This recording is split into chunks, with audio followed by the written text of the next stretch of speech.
نور ہے، العلم نور ہے۔ اللہ اللہ اللہ اللہ۔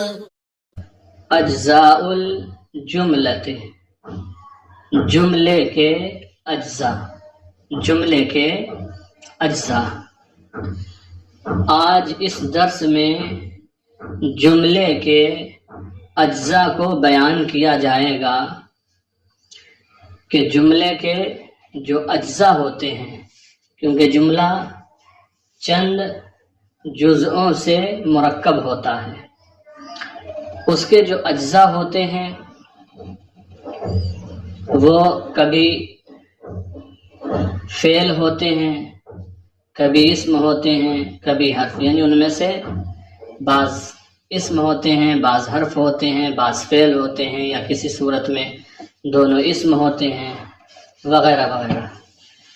پھر اسم بھی جو ہوتے ہیں اجزاء، ان کی بھی الگ الگ قسمیں ہیں۔ تو جملے کے جو اجزاء ہوتے ہیں، چاہے وہ اسم کی شکل میں ہوں، یا فعل کی شکل میں ہوں، یا حرف کی شکل میں ہوں، ان سب کا اس درس میں بیان کیا جائے گا۔ الامثلہ، مثالیں۔ پہلے کتاب کے مصنف نے 8 مثالیں بیان کی ہیں، مثالوں کو پڑھ لیں، پھر انہی سے متعلق بحث کی ہے۔ مثال نمبر 1 ہے رکب ابراہیم الحصان، ابراہیم گھوڑے پر سوار ہوا۔ دوسری مثال ہے یداعب اسماعیل القطہ، اسماعیل بلی کے ساتھ کھیلتا ہے۔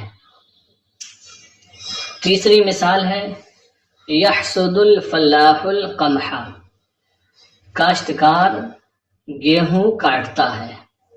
حسد یحسد کا معنی کاٹنا، الفلاح معنی کاشتکار، اور القمح معنی گیہوں، کاشتکار گیہوں کاٹتا ہے۔ چوتھی مثال ہے تأکل الشاة فولا وشعیرا،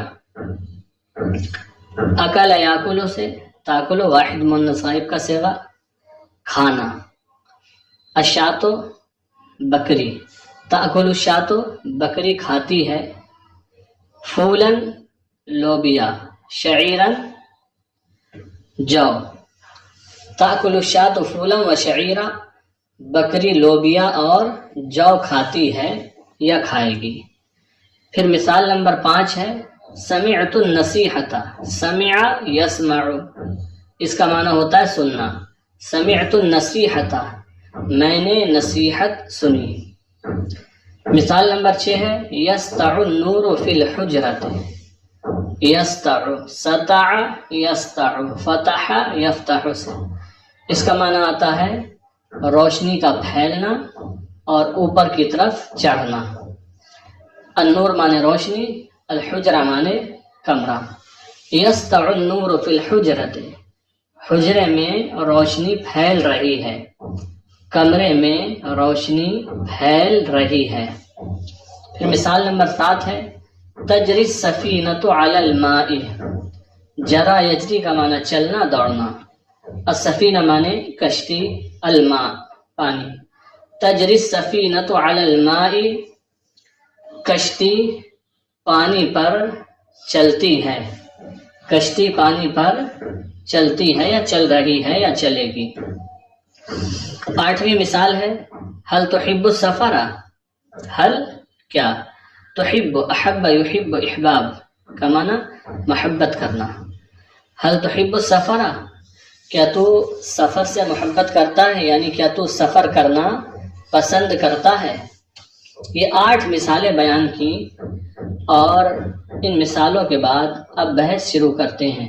البحث، عرفنا فیما مضی، ما سبق سے ہم نے جان لیا، جو پچھلا درس پڑھا اس سے یہ جان لیا، ان الجملۃ المفیدۃ تترکب من اجزاء ہی الکلمات، ان الجملۃ المفیدۃ تترکب من اجزاء، کہ جملہ مفیدہ جن اجزاء سے مرکب ہوتا ہے، ان الجملۃ المفیدۃ تترکب، کہ جملہ مفیدہ مرکب ہوتا ہے من اجزائن، چند اجزاء سے. جملہ مفیدہ مرکب ہوتا ہے چند اجزاء سے.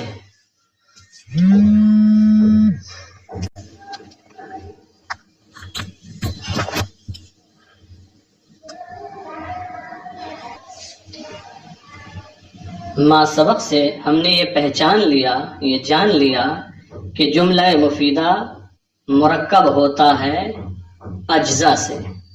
یعنی جملہ مفیدہ جن اجزاء سے مرکب ہوتا ہے، ہی الکلمات، وہ کلمات ہیں. جن جزوں سے جملہ مفیدہ مرکب ہوتا ہے وہ کلمات کہلاتے ہیں، کلمات ہیں. وہ نریدو، اور ہم چاہتے ہیں، ان نعرف فی ھذا الدرس انواع الکلمات، اور ہم چاہتے ہیں کہ پہچانیں اس درس میں کلمات کی انواع، کلمات کی اقسام، کلمات کی نوعوں کو، قسموں کو پہچانیں. فنقول، تو ہم کہتے ہیں، اذا بحثنا فی الجمل التي معنا، اذا بحثنا فی الجمل التي معنا، البحث فی کا معنی ہوتا ہے غور و فکر کرنا. اذا بحثنا فی الجمل التي معنا، جب ہم غور کریں ان جملوں میں جو ہمارے ساتھ ہیں. ساتھ کہاں ہیں؟ یہی 8 مثالیں جو ابھی ہم نے پڑھی ہیں اور جن کا ترجمہ کیا ہے، انہی کی طرف اشارہ ہے کہ جب ہم ان جملوں میں غور کریں جو ہمارے ساتھ ہیں، ہمارے پاس ہیں. تو جب ہم ان جملوں میں، یہی جو ابھی پڑھے ہیں 8 مثالیں ہیں، جب ہم ان میں غور کریں، وجدنا ان الکلمات ابراہیم و اسماعیل والفلاح الفاظ تسمى بها اشخاص. وجدنا، تو ہم پاتے ہیں کہ ابراہیم اور اسماعیل اور الفلاح ایسے الفاظ، کلمات. وجدنا، تو ہم پاتے ہیں کہ ابراہیم اور اسماعیل اور الفلاح کلمات، الفاظ، ایسے الفاظ ہیں تسمى بها اشخاص، جن کے ساتھ شخصوں کا نام رکھا جاتا ہے. تو ابراہیم، اسماعیل، الفلاح کلمات ایسے الفاظ ہیں جن کے ساتھ، جن کے ذریعے شخصوں کا نام رکھا جاتا ہے. وَأَنَّ الْكَلِمَاتِ الْحِسَانَ وَالْقِطَّ وَالشَّاةَ الفاظ تسمى بها انواع من الحیوان، اور الحسان، القط، الشاة کلمات ایسے الفاظ ہیں تسمى بها انواع من الحیوان، جن کے ساتھ حیوان کی نوعوں کا نام رکھا جاتا ہے، جن کے ساتھ حیوان کی نوعوں کا نام رکھا جاتا ہے. وَأَنَّ الْقَمْحَ وَالْفُولَ وَالشَّعِيرَ الفاظ تسمى بها انواع من النبات، اور القمح، الفول، الشعیر ایسے الفاظ ہیں جن کے ساتھ نبات کی انواع کا نام رکھا جاتا ہے، نبات کی انواع کا نام رکھا جاتا ہے.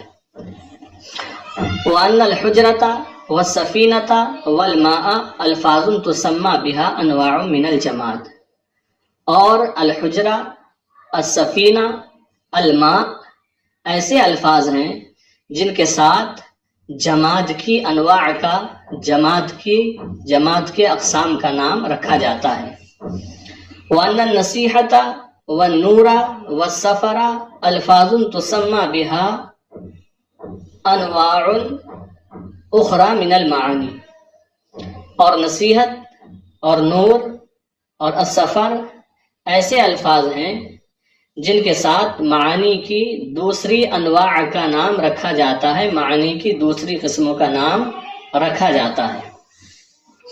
وَلِذَلِكَ تُسَمَّى كُلُّ كَلِمَةٍ مِّنْ هَذِهِ الْكَلِمَاتِ اسْمًا، اور اسی وجہ سے ان کلمات میں سے ہر کلمے کا نام اسم رکھا جاتا ہے، اور اسی وجہ سے ان کلمات میں سے ہر کلمے کا نام اسم رکھا جاتا ہے.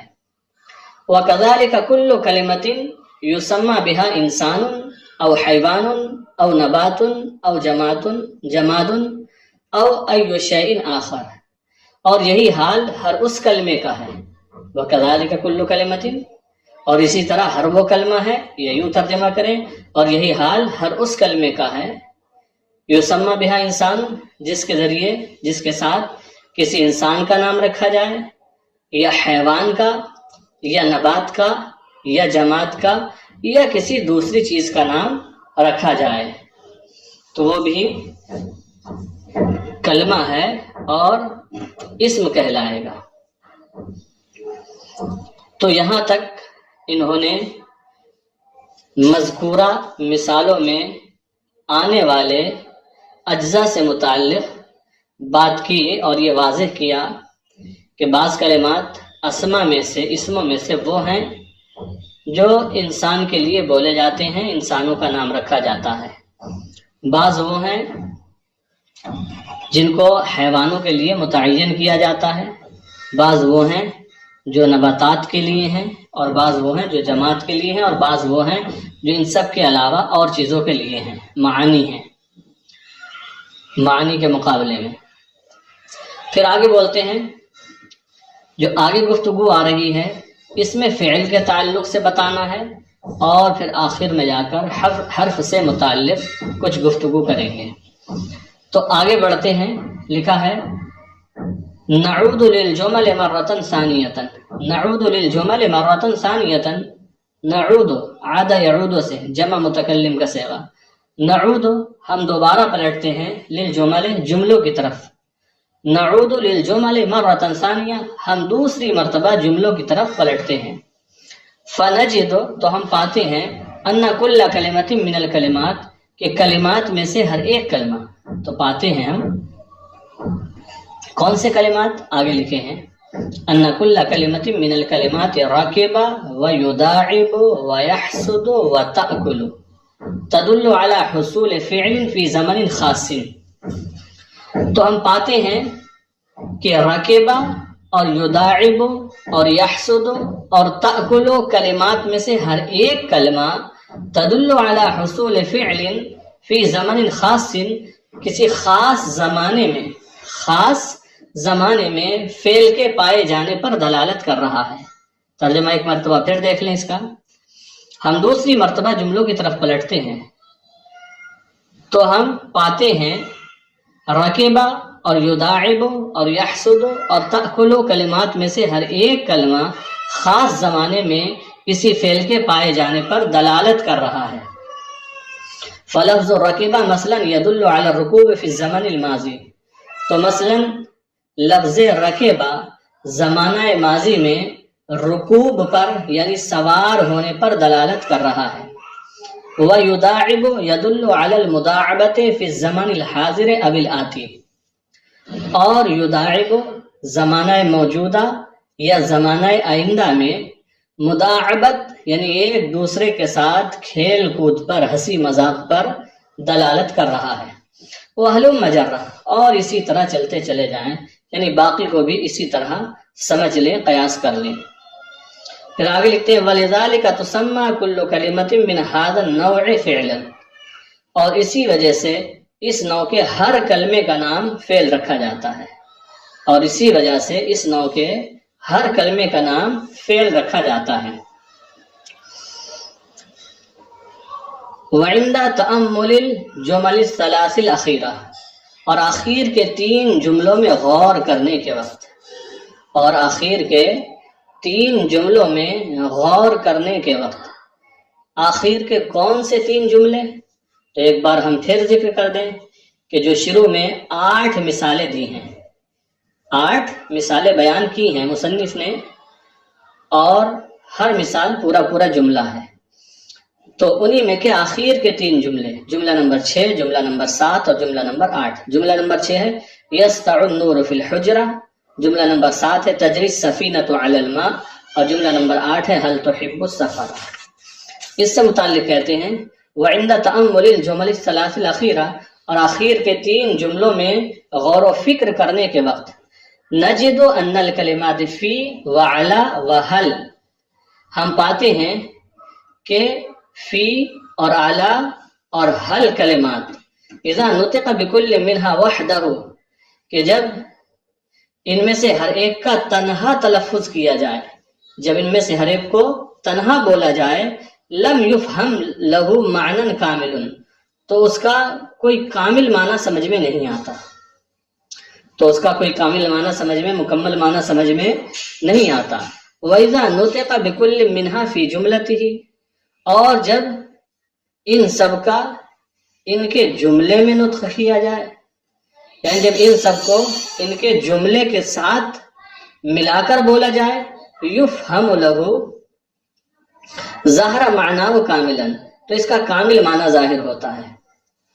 اور جب ان میں سے ہر ایک کو اس کے جملے میں بولا جائے ظاہر معنیٰ کاملاً، تو اس کا کامل معنی، پورا معنی ظاہر ہوتا ہے، سمجھ میں آتا ہے۔ جیسے کہ ہم نے پوری مثالیں پڑھی تو پورا معنی سمجھ میں آتا ہے۔ وَتُسَمَّى كُلُّ كَلِمَةٍ مِّنْ هَذِهِ الْكَلِمَاتِ الثَّلَاثِ حَرْفًا، اور ان تینوں کلمات میں سے ہر ایک کلمے کا نام حرف رکھا جاتا ہے۔ وَتُسَمَّى كُلُّ كَلِمَةٍ مِّنْ هَذِهِ الْكَلِمَاتِ الثَّلَاثِ حَرْفًا، اور ان تینوں کلمات میں سے ہر ایک کلمے کا نام حرف رکھا جاتا ہے۔ وَكَذَلِكَ كُلُّ الْكَلِمَاتِ الَّتِي مِنْ هَذَا النَّوْعِ، اور یہی حال ان تمام کلمات کا ہے جو اس نوع کے ہوں، جو اس نوع کے ہوں، ان سب کا نام حرف رکھا جائے گا۔ تو یہاں تک حاصل کلام یہ نکلا کہ 8 مثالیں بیان کرنے کے بعد یہ بتایا کہ ہم یہ تو پہلے سے جانتے تھے، ما سبق سے جان لیا تھا کہ جملہ مفیدہ اجزاء سے مرکب ہوتا ہے، اور یہ جو اجزاء ہوتے ہیں یہی جملے کے کلمات ہوتے ہیں، کلمات انہیں کہا جاتا ہے۔ اور اب ہم یہ چاہتے ہیں کہ کلمات کی اقسام کو جانیں۔ تو جو اسم ہے، یوں تو کلمے کی 3 قسمیں، اسم، فعل، حرف، تو یہاں پر اسم میں بھی الگ الگ انواع ہیں۔ بعض وہ ہیں جو انسانوں کے لیے استعمال ہوتے ہیں، بعض وہ ہیں جو حیوانوں کے لیے استعمال ہوتے ہیں، بعض وہ ہیں جو نباتات کے لیے استعمال ہوتے ہیں، بعض وہ ہیں جو جمادات کے لیے استعمال ہوتے ہیں، بعض دوسرے معنی کے لیے۔ تو ان کی اقسام انہوں نے نکالی ہیں، اور اسم کی وضاحت کی، پھر فعل کی وضاحت کی ہے، پھر حرف کی وضاحت کی ہے۔ اب قواعد بیان کر رہے ہیں۔ القاعدہ الکلمۃ ثلاثۃ انواع، جو بھی حاصل کلام نکل کر آیا اس کا نچوڑ یہ لکھتے ہیں۔ الکلمۃ ثلاثۃ انواع، کلمے کی 3 قسمیں ہیں، کلمے کی 3 قسمیں ہیں، اسم و فعل و حرف، اسم اور فعل اور حرف، یعنی کلمے کی 3 قسمیں ہیں۔ پہلی قسم اسم، دوسری قسم فعل، اور تیسری قسم حرف ہے۔ اب ان تینوں کی تعریفات کریں گے، اسم کی، پھر فعل کی، پھر حرف کی۔ تو سب سے پہلے اسم کی تعریف کرتے ہیں۔ فالاسم کل لفظ یسمى به انسان او حیوان او نبات او جماد او ای شیء آخر۔ فالاسم کل لفظ، تو اسم ہر وہ لفظ ہے، یسمى به انسان، جس کے ساتھ کسی انسان کا نام رکھا جائے، یا حیوان کا نام رکھا جائے، یا نبات کا نام رکھا جائے، یا جماد کا نام رکھا جائے، یا کسی دوسری چیز کا نام رکھا جائے۔ اب آگے فعل کی تعریف کرتے ہیں۔ والفعل كل لفظ يدل على حصول عمل في زمن خاص۔ والفعل كل لفظ، اور فعل ہر وہ لفظ ہے، يدل على حصول عمل في زمن خاص، جو خاص زمانے میں کسی کام کے پائے جانے پر دلالت کرے۔ فعل ہر وہ لفظ ہے جو کسی خاص زمانے میں کسی کام کے پائے جانے پر دلالت کرے۔ پھر اب حرف کی تعریف کرتے ہیں۔ والحرف كل لفظ لا يظهر معناه كاملا الا مع غيره۔ والحرف كل لفظ، حرف، اور حرف ہر وہ لفظ ہے جس کا کامل معنی ظاہر نہ ہو الا مع غیرہ، اس کے غیر کو ملائے بغیر، اس کے غیر کو ملائے بغیر۔ یہ یوں کہیں، حرف ہر وہ لفظ ہے جس کا کامل معنی ظاہر نہ ہو الا مع غیرہ، مگر اس کے غیر کے ساتھ، یعنی جب غیر کے ساتھ ملا دے تو اس کا معنی ظاہر ہو جائے، اور جب غیر کو نہ ملایا جائے، اس کو تنہا اور اکیلا رکھا جائے، تو اس سے کوئی کامل معنی سمجھ میں نہیں آئے گا۔ معنی تو سمجھ میں آئے گا، جیسے من کا معنی سے، تو سے سمجھ میں آئے گا، لیکن کہاں سے کہاں تک، کیا مقصد ہے اس سے کا، یہ کامل معنی سمجھ میں نہیں آئے گا.